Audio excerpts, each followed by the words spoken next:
Hi all, welcome back to mini vlog. ಹೇಗಿದ್ದೀರಾ?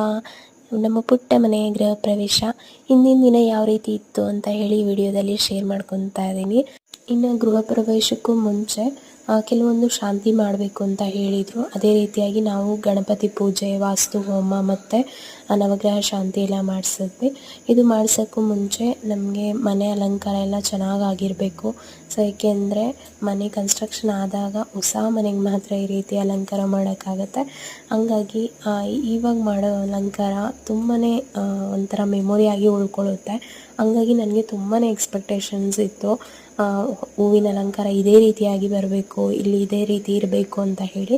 But ನನ್ನ ಎಕ್ಸ್ಪೆಕ್ಟೇಷನ್ಗೂ ಮೀರಿನೇ ಚೆನ್ನಾಗಿ ಮಾಡಿಕೊಟ್ರು. ಬಟ್ ಆ ಟೈಮಲ್ಲಿ ನಾವು ಗೃಹ ಪ್ರವೇಶ ಮಾಡಿದ ಟೈಮಲ್ಲಿ ಹೂವಿನ ರೇಟ್ ತುಂಬಾ ಇತ್ತು. ಆದರೂ ಕೂಡ ನಮಗೆ ರೀಸನೇಬಲ್ ಪ್ರೈಸಲ್ಲಿ ನಮಗೆ ಹೂವಿನ ಅಲಂಕಾರ ಎಲ್ಲ ಮಾಡಿಕೊಟ್ರು. ಇನ್ನೊಂದು ಕಡೆ ಬೆಳಗ್ಗೆ ಸತ್ಯನಾರಾಯಣ ಸ್ವಾಮಿ ಪೂಜೆ